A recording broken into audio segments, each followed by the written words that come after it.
سپاس بۆ جەنابتان بەداخەوە ئەمڕۆ پێشنیوەڕۆی ئەمڕۆ لە قەزای کۆیە ڕووداوێکی نەخوازرا و ڕوویدا باوکێک تەقی کرد لە کچ و ژن و منداڵەکانی خۆی بەداخەوە چوار کەسیان شەهید بوون یەک لە کوڕەکانی کە لە ماڵەوە بە برینداری لای ئێمە لە نەخۆشخانەی شەهید دکتۆر خالیت چارەسەری بۆ دەکرێت و لەوانەی کە کوژراون دوو کچ و خێزانی خۆیتی و جیرانێکیان بە نسبەت ئەوی چووە بۆ ناو بژیوانی و دیارە بە هاواری ئەم تەقانەی کە کراوە لە گەڕەکەیان کراوە چووە گول لە بەرسەری وشکەوتەوە بەداخەوە ئەویش گیانی لەدەستداوە. باز لە برینداربوونی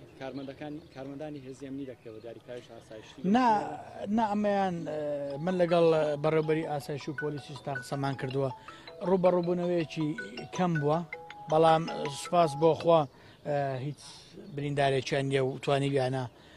بکوژەکە دەستگیر بکەن. دۆخی تەندروستی و منداڵە چۆنەکە بریندار ئەمەیان گولەیەک لە ناو دەستی ماوە